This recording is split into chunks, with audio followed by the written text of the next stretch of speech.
Back to the channel. आज मेरे साथ हैं ये संजय जी, ये अपना एक्सपीरियंस शेयर करेंगे। तो इनका क्या रहा पूरा फॉर्म बनने से लेके पूरा वेटिंग में ये गए, उसका पूरा सफ़र। वेटिंग में ये कैसे 2 साल इन्होंने वेटिंग में काटा, उसके बाद ट्रेनिंग हुआ, क्या क्या डॉक्यूमेंट वेरिफिकेशन हुआ, ये अपनी पूरी स्टोरी अपनी 2 साल की शेयर करना चाहते हैं। तो उसको लेके 23 जुलाई 2019 की डेट हम लोगों के लिए काफ़ी स्पेशल है। 23 जुलाई की डेट काफ़ी स्पेशल है। 2019 में हम लोगों का मेडिकल हुआ था और मेडिकल में हम दोनों एक साथ पहली बार मिले थे। एक दूसरे को हम लोग पहली बार जाने थे, हालांकि बहुत ज़्यादा लंबे समय तक नहीं जान पाए, क्योंकि 23 जुलाई के बाद ही जब हम लोग का मेडिकल ख़त्म हो गया तो हम लोग अपने अपने घर चले गए और फिर वेट करने लगे कि पैनल आएंगे।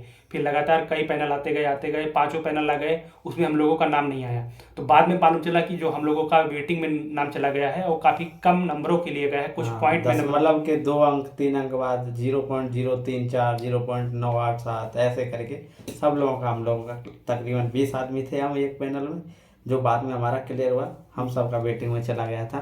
तो कोरोना की वजह से भी लेट हुआ। हाँ। आखिरी जो 5वां पैनल हम लोग का आया था, वो 5वां पैनल आया था, वो 11 मार्च 2020 को ये पैनल आया था। वो 5वां पैनल हो गया तो सब ये चला गया कि अब तो वेटिंग लिस्ट आएगी तो उसी में हो पाएगा, क्योंकि बहुत से लोग ऐसे होते हैं जो मेडिकली अनफिट भी हो जाते हैं मेल लिस्ट के, तो उसकी जगह पर जो वेटिंग लिस्ट वाले हैं उनको चांस मिलता है। लेकिन हम लोगों का बहुत कम नंबर से रुका था, तो ये उम्मीद थी कि अगर वेटिंग लिस्ट आएगी, एक भी वेटिंग लिस्ट आ जाती है तो उसमें संभावना है कि हो जाएगी। तो फिर 23 जुलाई 2021 के दिन में हम लोगों का ये वेटिंग लिस्ट आया। बहुत लोगों को शाम के टाइम, बहुत लोगों को जब भी ये आया तभी मालूम चल गया। मेरी कहानी ये है कि मुझको ये मालूम ही नहीं चला था। मेरी एक आदत थी कि मैं हमेशा आरआरबी रांची की गूगल क्रोम में वेबसाइट खोल के रखता था। तो मेरी आदत थी कि हर दूसरे या तीसरे दिन मैं चेक कर लेता था। ऐसा नहीं है कि मैं इसी के भरोसे बैठा था, मैं तो ये तैयारी दूसरी भी करता था। एनटीपीसी की भी तैयारी कर रहा था, उसका भी कुछ समय में रिजल्ट आने वाला था। और भी तैयारी कर रहा था रेलवे से ही रिलेटेड या एसएससी सीजीएल की रिलेटेड। तो मैं उस वेबसाइट पे हमेशा विजिट करता रहता था।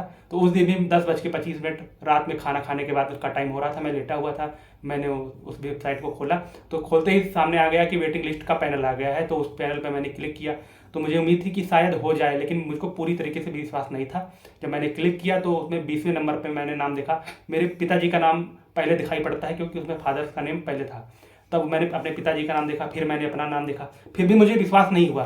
तो फिर मैंने रजिस्ट्रेशन नंबर निकाला और उसको भी मैंने एक एक अंकों को मिलाया। तब जाके उस टाइम में मुझको एक अलग से अंदर एक ऐसी फीलिंग आ रही थी।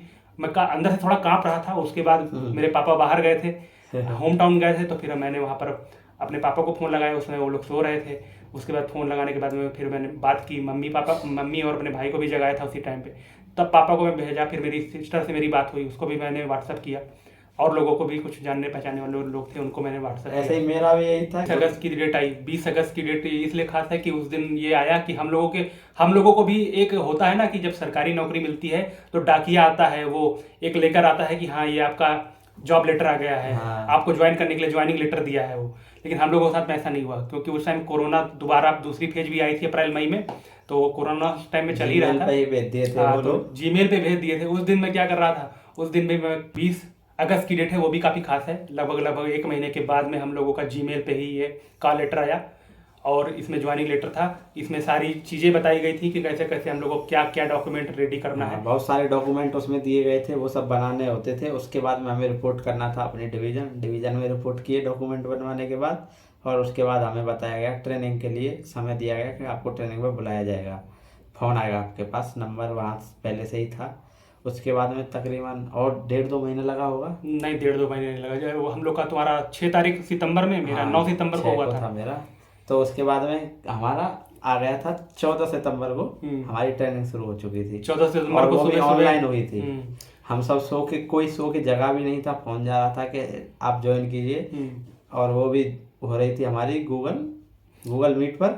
गूगल मीट पर हो रही है। गूगल मीट पर हमारी ट्रेनिंग शुरू हो गई थी। तकरीबन एक महीना ऑनलाइन चली वो, 1.5 महीने करीब 1.5 महीना। और बाकी का फिर हम लोगों को बोला गया 45 कि दिन वही 24-25 तारीख को अक्टूबर में ज्वाइन करना है। ऑफलाइन। 24 तारीख को हम लोग पहुंच गए यहाँ ईएलटीसी में। और 24 तारीख को ही मैच चल रहा था, इंडिया और पाकिस्तान का ज़बरदस्त T20 मैच चल रहा था, ओपनिंग मैच था। उसमें इंडिया को हार का भी सामना करना पड़ा था। तो हम लोग पहुंचे थे ईएलटीसी और फिर ये हुआ। उसके बाद में अगले 2 दिन हम लोग को क्वारंटाइन रखा गया और हम लोग की ऑनलाइन ट्रेनिंग ही चली।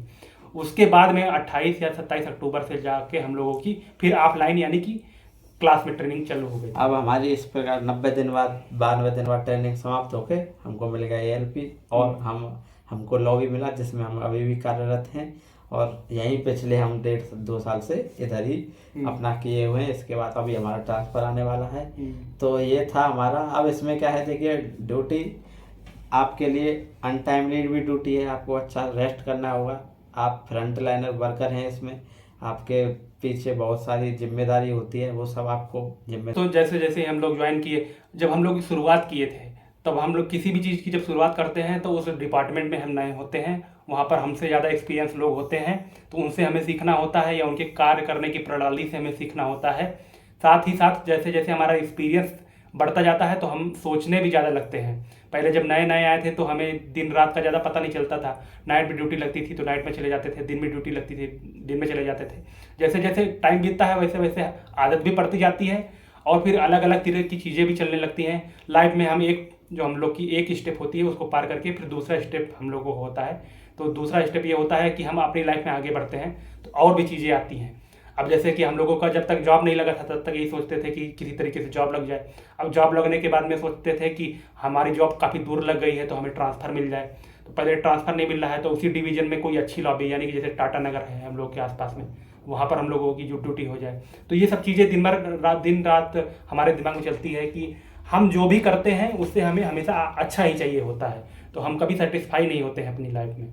तो वही चीज़ है कि हम चाहते हैं कि हम म्यूचुअल लेकर के अपने घर में पहुंच जाएं, घर के आसपास की जो लॉबी है वहाँ ज्वाइन कर लें, वहाँ का जोन ज्वाइन कर लें। लेकिन ऐसा होता नहीं है, तो समय समय पर हमें घर भी जाना होता है, समय समय पर छुट्टी लेनी होती है। कभी कभी क्या होता है कि फेस्टिवल टाइम में ज़्यादा लोग छुट्टी लेकर चले जाते हैं तो उस टाइम पे छुट्टी नहीं मिल पाती है या एब्सेंट लग जाता है, ये सारी चीज़ें होती हैं। तो इसीलिए कहा जाता है कि अगर आपको जॉब लेनी है, एक तो जॉब की मारामारी है, ऊपर से अगर ये जॉब आप ले रहे हैं तो ऐसे जगह पर लीजिए, अपने होम आरआरबी में अप्लाई कीजिए, वहाँ की जो जोन है वहाँ के जोन में आप अप्लाई कीजिए। तो उससे क्या होगा, जब भी जॉब आपकी लगेगी तो आप काफ़ी सिक्योर रहेंगे और काफ़ी घर के नज़दीक रहेंगे। और ये ऐसी जॉब है जिसमें परिवार के साथ रहना काफ़ी ज़रूरी है। इसमें आपको टाइमली रेस्ट लेना काफ़ी ज़रूरी है और आपको अनटाइमली जाना पड़ेगा ड्यूटी पर। जैसे ही आपके 16 घंटे पूरे होंगे या आपका अगर प्रोग्रेस आवर कम होगा तो फिर आपको ड्यूटी आपकी रात में भी लगेगी। उसी हिसाब से आपको खाना बनाना पड़ेगा, रोटी बनानी पड़ेगी, लेकर जाना पड़ेगा। तो ये चीज़ इस जॉब में है।